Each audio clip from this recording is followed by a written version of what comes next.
I don't know. What is this? Remember I told you before? What is this called?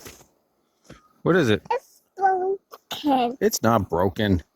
This is the satellite antenna. Pretty close. So we got some snow last night, and I thought I'd come out and check the accumulation on the dish, and as you can see, there's none. It melts. The dish is actually mildly warm to the touch. It's warmer than the environment outside. Can you say environment? Good job. So anyway, I just want to let you know that snow does not accumulate on it. It melts off. You can see little water droplets underneath there, I think. Hey, how's it going? Matthew with a Starlink update for you. The last video, some of you guys were kind of bummed you didn't get to see the dish move. If you look at the upper part of the screen when I have the camera pointed at the pallet, you do see the dish move. But anyway, I'm going to see if I can get the dish to move for you on camera just so you guys can see it. Just downstairs, there's my router. I'm just going to turn it off just by turning off the power bar.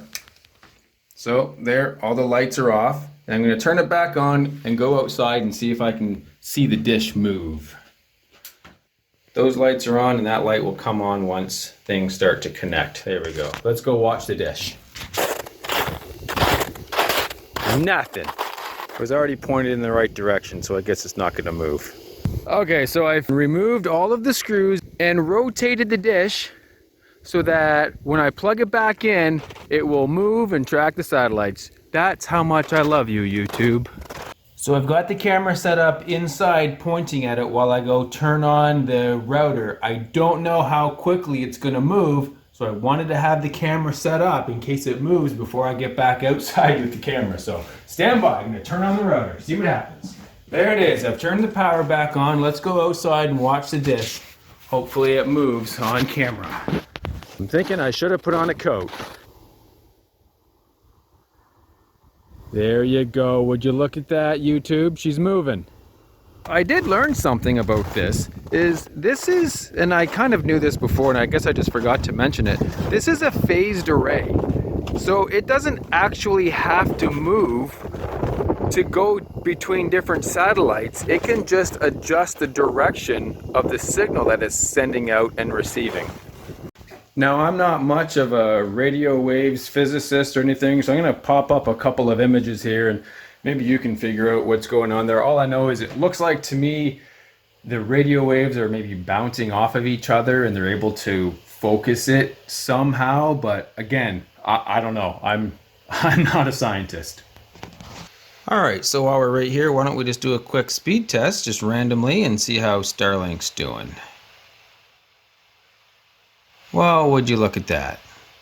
It doesn't like me right now. Oh, there it goes. So here is an example of some slower speeds that Starlink will provide at times. So the upload speed is faster than the download speed right now, which isn't very common. I've had this happen once before, so it's kind of cool that it happened here. Ping of 38 seconds still. Milliseconds. So they're probably doing some work on the system. I don't know, but it's a little bit slower right now. So I'll check it again later and we'll see if we get better results. So one of the issues I've been having with Starlink is with Facebook. Every other website that I go to seems to load properly with no problem, but Facebook always seems to give me a bit of trouble, and I don't know why. So you see it loads fairly quickly, but notifications won't. Oh, there they go. Notifications popped up. So I guess it's working today. So as I scroll down, see how it's taking a while to load these next stories? It just goes, there we go, now it's coming.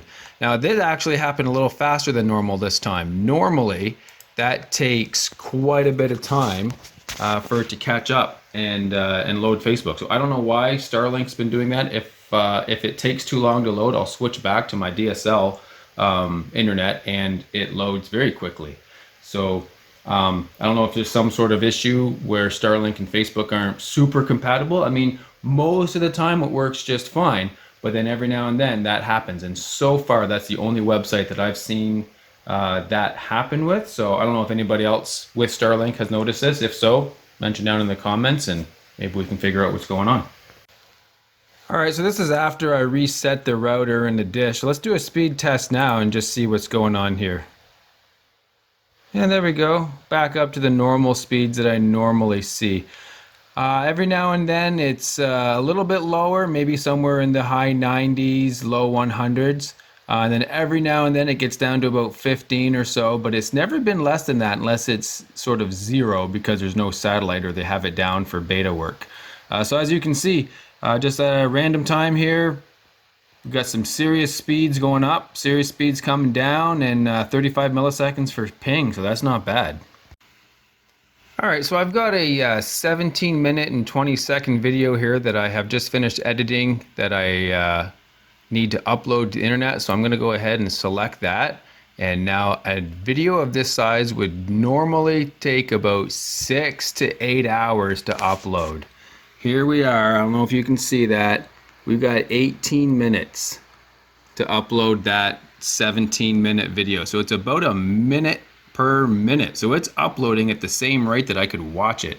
So that's some pretty decent speeds compared to what I'm used to with my old internet.